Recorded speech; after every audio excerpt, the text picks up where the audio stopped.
효민의 청각장애를 가진 언니가 갑자기 뇌암 진단을 받았다. 최은희는 후회하며 병상 앞에서 흐느껴 울었다. 효민의 쌍둥이 언니 효주가 갑작스럽게 뇌종양 진단을 받았다는 소식은 가족의 모든 것을 뒤흔들었다. 어린 시절부터 청각장애로 인해 효주는 어머니 최은희에 의해 고모의 집으로 보내졌다. 고모 역시 청각장애를 가진 사람으로 효주는 그곳에서 따뜻한 사랑 속에 자랐다. 하지만 그 사랑은 부모와의 단절을 메우지 못했다.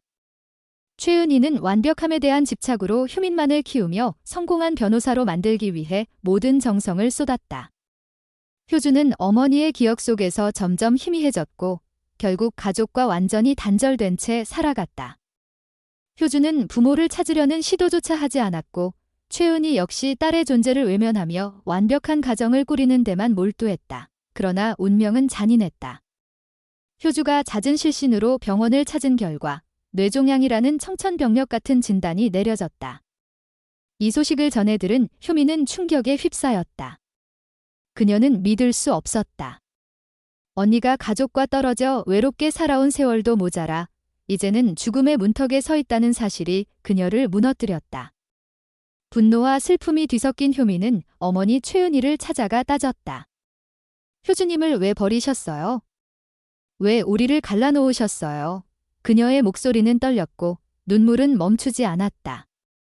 효주는 왜 어머니에게조차 외면당해야 했는지, 왜 가족의 품에서 멀어져야 했는지, 효민은 그 이유를 납득할 수 없었다. 최은희는 딸의 질문을 마주하며 처음으로 말을 잃었다. 평소 단단하고 완벽했던 그녀의 모습은 온데간데 없었다. 효민의 눈앞에서 그녀는 무너지며 눈물을 흘렸다.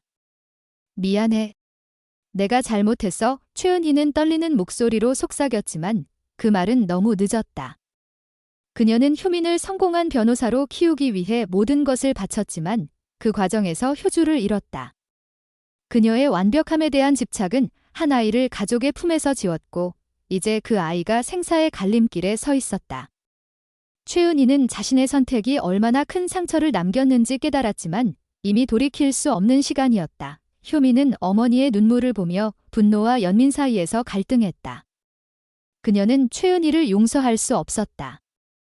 언니가 겪은 고통, 가족과 단절된 세월, 그리고 이제 다가온 죽음의 그림자는 모두 어머니의 선택 때문이라고 믿었다. 하지만 동시에 그녀는 어머니가 느끼는 고통을 외면할 수 없었다. 최은희의 눈물은 진심이었다. 그녀는 효주를 외면했던 세월을 후회하며 스스로를 용서할 수 없는 지경에 이르렀다. 그러나 그 후회는 효주의 병을 되돌릴 수 없었다. 최은희는 딸을 다시 품에 안고 싶었지만 시간은 그녀에게 그런 기회를 허락하지 않았다. 효주는 병원 침대에 누워 창백한 얼굴로 미소 지었다. 그녀는 여전히 가족에 대한 원망이 없었다. 고모의 사랑 속에서 자란 그녀는 순수하고 강인한 영혼을 지녔다. 하지만 그 미소는 효민의 가슴을 더욱 아프게 했다. 효민은 언니를 위해 무엇이라도 하고 싶었다. 하지만 뇌종양의 진행은 너무 빨랐다. 최은희는 병원으로 달려가 효주를 만났다. 그녀는 딸의 손을 잡고 울며 용서를 구했다. 하지만 효주는 담담히 어머니를 바라보며 고개를 저었다. 그녀의 눈에는 원망 대신 이해가 담겨 있었다. 그 순간 최은희는 자신이 얼마나 큰 잘못을 저질렀는지 뼈저리게 느꼈다. 그녀는 완벽한 가정을 만들려던 자신의 욕망이 오히려 가족을 파괴했다는 사실을 인정해야 했다. 효민은 언니와의 짧은 시간을 소중히 여기며 그녀 곁을 지켰다. 두 자매는 어린 시절 이후 처음으로 진심으로 대화를 나누었다. 효주는 효민에게 자신의 꿈과 고모와의 추억, 그리고 삶에 대한 작은 희망을 이야기했다. 효민은 그런 언니를 보며 눈물을 삼켰다.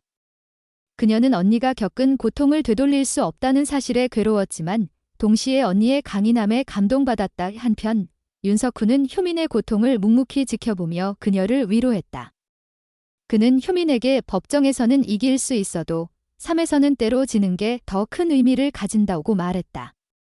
그의 말은 효민에게 깊은 울림을 주었다.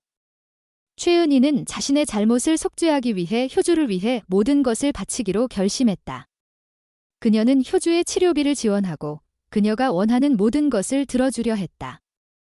하지만 그 모든 노력은 너무 늦은 속죄였다. 효주의 병은 점점 악화되었고 그녀의 시간은 점점 줄어들었다. 최은희는 매일 밤 딸의 병실 앞에서 눈물을 흘리며 자신의 잘못을 자책했다. 그녀는 완벽함을 추구하며 잃어버린 가족의 소중함을 이제야 깨달았다. 이 비극적인 상황 속에서 효미는 변호사로서의 자신을 돌아보았다. 그녀는 법정에서 약자를 위해 싸웠지만 정작 자신의 언니를 지키지 못했다는 자책감에 시달렸다. 하지만 효주는 그런 동생에게 미소를 지으며 말했다. 너는 이미 충분히 멋진 동생이야. 그 말은 효민에게 평생 잊을 수 없는 위로가 되었다. 이 이야기는 단순한 가족의 비극을 넘어 사랑과 후회, 그리고 용서의 의미를 묻는다. 효주의 병은 가족을 다시 하나로 묶었지만 그 뒤에는 돌이킬 수 없는 상처와 후회가 남았다. 최은희는 자신의 잘못을 뉘우쳤지만 그 후회는 그녀를 평생 따라다닐 것이다. 효미는 언니의 남은 시간을 지키며 진정한 가족의 의미를 배워갔다. 그리고 윤석훈은 그런 효민을 조용히 지지하며 그녀가 더 강한 에스콰이어로 성장할 수 있도록 이끌었다. 효주의 병실에 찾아온 낯선 남자의 등장은 마치 폭풍전의 고요처럼 가족 모두를 긴장 속으로 몰아넣었다. 그는 자신을 효주의 오랜 친구라고 소개했지만 그의 눈빛에는 단순한 우정을 넘어서는 무언가가 있었다. 남자는 효주가 고모와 함께 살며 숨겨왔던 과거의 비밀을 알고 있다고 주장했다. 그 비밀은 효주의 청각장애와 그녀가 가족과 단절된 삶을 살아온 이유와 깊이 얽혀 있었다. 효미는 그의 말에 귀를 기울이며 불안한 예감을 떨칠 수 없었다. 이 남자가 밝히려는 진실이 단순한 과거의 조각이 아니라 가족의 뿌리 깊은 상처를 파헤칠 폭탄일지도 모른다는 두려움이 그녀를 휩쌌다. 그는 효주의 청각장애가 단순한 선천적 장애가 아니라 어린 시절 겪은 충격적인 사고와 관련이 있을 수 있다고 말했다. 이 말은 효민과 최은희를 충격에 빠뜨렸다. 최은희는 딸의 장애를 완벽하지 않은 존재로 치부하며 외면했지만 그 이면에 자신이 모르는 진실이 있었다는 사실에 숨이 막혔다. 그녀는 떨리는 손으로 남자에게 더 자세한 이야기를 요구했지만 그는 단지 효주가 직접 말해야 한다며 병실 문을 바라보았다. 효주는 창백한 얼굴로 침대에 누워 있었지만 그녀의 눈에는 미묘한 동요가 스쳐갔다. 마치 오랫동안 묻어둔 비밀이 표면으로 떠오르려는 듯했다. 효미는 언니의 곁으로 달려가 손을 잡았다. 그녀는 효주가 무언가를 숨기고 있다는 느낌을 지울 수 없었다. 효주는 동생의 간절한 눈빛을 마주하며 잠시 망설였지만 결국 입을 열지 않았다. 그녀의 침묵은 효민을 더욱 혼란스럽게 했다. 효주는 왜 자신의 과거를 말하지 않는 걸까? 그리고 이 낯선 남자는 왜 이제야 나타난 것일까? 효민은 율림 로펌의 날카로운 변호사로서의 직감을 발휘해 이 남자의 배경을 파헤치기로 결심했다. 그녀는 그의 신원을 조사하며 그가 단순한 친구가 아니라 효주의 과거와 연결된 복잡한 인물임을 알게 되었다. 그는 과거 효주가 다녔던 특수학교의 교사로 그녀가 겪은 사고의 유일한 목격자였다. 조사 과정에서 효민은 충격적인 사실을 마주했다. 효주의 청각장애는 어린 시절 최은희가 잠시 그녀를 맡겼던 보육원에서 발생한 화재 사고와 관련이 있었다. 그곳에서 효주는 화재를 피해 달아나던 중 계단에서 떨어져 머리를 다쳤고 그 후유증으로 청력을 잃었다. 하지만 이 사고는 최은희에게 제대로 보고되지 않았다. 보육원은 책임을 피하기 위해 사건을 은폐했고 최은희는 효주의 장애를 선천적이라 믿으며 그녀를 외면했다. 이 진실은 효민에게 분노와 슬픔을 안겼다. 그녀는 어머니가 효주를 버린 것이 단순한 완벽주의 때문이 아니라 잘못된 정보와 오해로 비롯된 것임을 알게 되었다. 하지만 이 사실은 최은희의 죄책감을 덜어주지 못했다. 오히려 그녀는 자신의 무지와 무관심이 딸의 삶을 망쳤다는 사실에 더욱 무너졌다. 최은희는 효주의 병실 앞에서 무릎을 꿇고 오열했다. 그녀는 딸에게 용서를 구했지만 효주는 여전히 담담한 미소로 어머니를 바라볼 뿐이었다. 효미는 언니의 침묵이 단순한 수용이 아니라 오랜 세월 쌓인 상처의 결과임을 깨달았다. 효주는 자신의 아픔을 가족과 나누는 대신 고모의 사랑 속에서 스스로를 지켜왔다. 하지만 이제 뇌종양이라는 시한부 선고 앞에서 그녀는 더 이상 침묵할 수 없었다.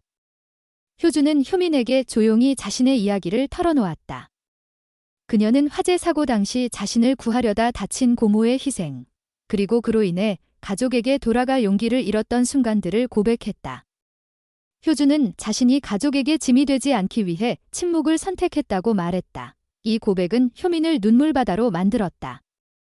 그녀는 언니가 얼마나 강한 사람인지, 그리고 그 강함 뒤에 얼마나 깊은 외로움이 숨겨져 있었는지 깨달았다. 효민은 언니의 남은 시간을 지키기 위해 모든 것을 바치기로 결심했다. 그녀는 율림 로펌의 동료들과 함께 효주의 치료를 위한 기금을 모으고 최고의 전문의를 찾아 나섰다. 하지만 그 과정에서 그녀는 또 다른 충격적인 사실을 발견했다. 낯선 남자는 단순한 목격자가 아니었다. 그는 화재 사고 당시 보유권의 관리자였고 사건 은폐에 가담했던 인물이었다. 이제 그는 효주의 병을 알게 되며 죄책감에 사로잡혀 그녀를 찾아온 것이었다.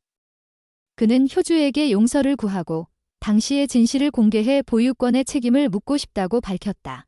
이 사실은 효민을 분노로 들끓게 했다. 그녀는 이 남자를 법정에 세우고 보유권의 부실한 관리와 은폐를 낱낱이 밝혀내기로 결심했다.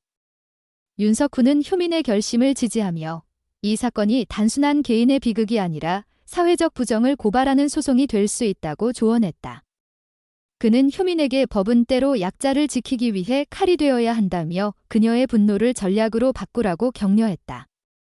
효민은 이 소송을 통해 언니의 고통을 세상에 알리고 비슷한 비극을 막고자 했다. 그러나 소송 준비 과정에서 예상치 못한 장애물이 등장했다. 보유권은 이미 폐쇄된 지 오래였고 당시의 책임자들은 모두 뿔뿔이 흩어져 있었다. 더욱이 남자는 자신의 과거를 공개하며 생길 위험을 두려워해 증언을 망설였다. 효민은 그의 두려움을 설득하며 진실을 밝히는 것이 효주를 위한 유일한 길이라고 역설했다. 하지만 그 순간 효주의 상태가 급격히 악화되었다. 그녀는 갑작스러운 발작으로 중환자실로 옮겨졌고 의사들은 더 이상 손쓸 수 없는 단계라고 선언했다. 효민과 최은희는 병원 복도에서 서로를 끌어안고 오열했다. 그들은 이제 효주를 잃을지도 모른다는 두려움에 사로잡혔다. 이 절망적인 순간, 윤석훈은 효민에게 단단한 버팀목이 되어주었다. 그는 효민에게 내가 할 수 있는 건 언니를 위해 싸우는 것뿐이다 하며 그녀를 다잡았다. 효민은 눈물을 닦고 법정에서의 싸움을 준비했다. 그녀는 이 소송이 단순히 승패를 가리는 것이 아니라 효주의 삶과 고통을 세상에 알리는 일임을 깨달았다. 하지만 소송의 첫 공판을 앞둔 밤, 효주의 병실에 또 다른 낯선 인물이 찾아왔다. 그는 최은희의 오랜 비밀이자 효주가 태어나기 전 그녀가 숨겨왔던 과거와 연결된 인물이었다. 그의 등장은 가족의 모든 것을 다시 뒤흔들 새로운 폭풍을 예고했다. 과연 이 남자는 누구이며 그가 밝히려는 진실은 무엇일까? 효주의 운명은, 그리고 이 가족의 이야기는 어디로 향할 것인가? 이야기는 점점 더 깊은 어둠과 감정의 소용돌이 속으로 빨려 들어갔다.